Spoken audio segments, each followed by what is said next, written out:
Hey there, and welcome back to Voices of the LCMS, where we're diving into data from the State of the LCMS survey to help our synod walk together better. In our last episode, we talked about pastoral formation and made the case that we should retire from using the phrase gold standard, since there is more confidence in our SMP program than even our residential program. But today I want to take the pastoral formation conversation further, because one of the biggest questions that came up in the survey is this: should the LCMS ever offer an online Master of Divinity? Here's what 1,054 leaders told us. 634 said yes, 60%. 216 said no, 20%. 204 were unsure, almost 1 in 5. So that's a 3-to-1 margin in favor. The appetite is there. So we have to ask why? Why is there an appetite for this? 3 reasons. Number 1, accessibility. Think about a faithful man serving in a small rural congregation. He's been serving his community for years, maybe as an elder or a lay leader. He senses a call to pastoral ministry, could be in his future, but moving his family across the country to attend seminary just isn't possible. An online MDiv could open a door for him to answer that call without leaving his people behind. That's number 1. Number 2 would be affordability.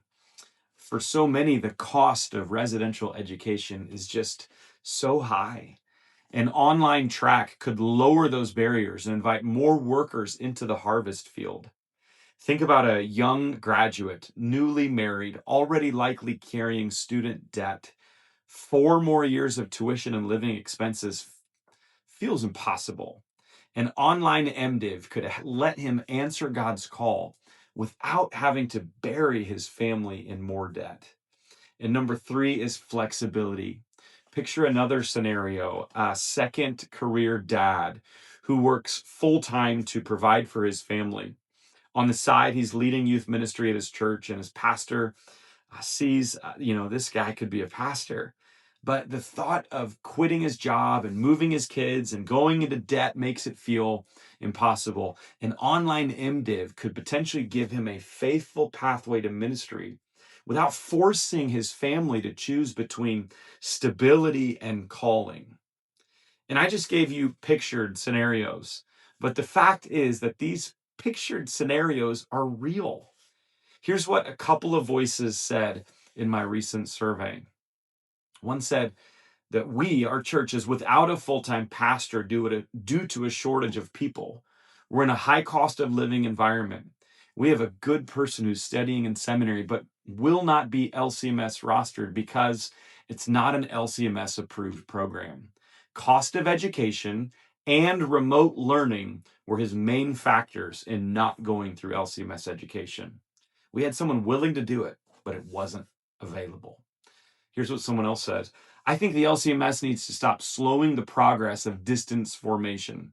Residential seminary is too expensive, impractical, and pulls good people away from missional context. Make it more accessible to earn a master's degree online. Now, yes, there are concerns about online only, the formation, the identity, the community, and those concerns are real.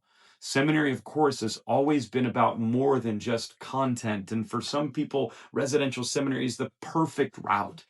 But here's my question: do we really believe God can only best form a pastor if the pastor moves to St. Louis or Fort Wayne? The data shows otherwise. And might God work through new creative pathways if we designed these online with intentionality and care? And let's not forget, this is kind of crazy, that even in denominations that are shrinking, seminaries, some of them are still growing when they innovate. Amazingly, the fastest growing seminary by number of people in our nation is Midwestern Baptist Theological Seminary in Kansas City, that from 2015 to 2021 went from 1,200 to 2,400 students. 100% growth in 7 years, right in the middle of denominational decline. And their top FAQ on their MDiv webpage is, can I complete this degree online? Answer, yes. Innovative programs like this are fueling growth. And so here's my big wondering: is what if we just tried it?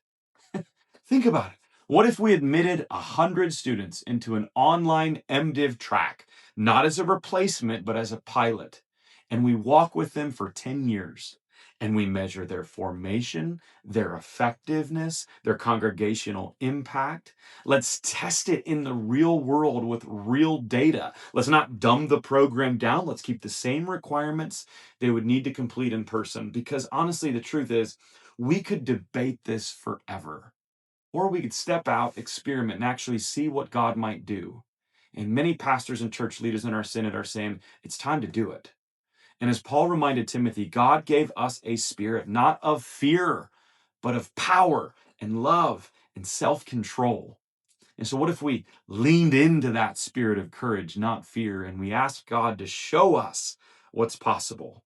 Because here's the reality: even if we try it and it didn't work out, you know what? We would learn some things through it, good and bad, and we would be stronger, because anytime you try something, even when it doesn't work out, you always learn something that will help you walk even better in the future. But church, what we can't do is nothing. If we refuse to innovate, those who might have chosen the LCMS route, well, they'll simply go somewhere else. So let me leave you with this. Should we consider launching a pilot online Masters of Divinity in the Lutheran Church Missouri Synod? What might we learn in 10 years if we tested it with 100 students? Anyway, those are my thoughts today. Thank you for joining me in this conversation on the voices of the LCMS. Next week, we'll keep digging into another pressing issue from the State of the LCMS survey. But until then, please subscribe so you don't miss a video. And I want to be the best help that I can be for our denomination. So feel free to email me at hello@redletterchallenge.com or place any comments below. God bless you.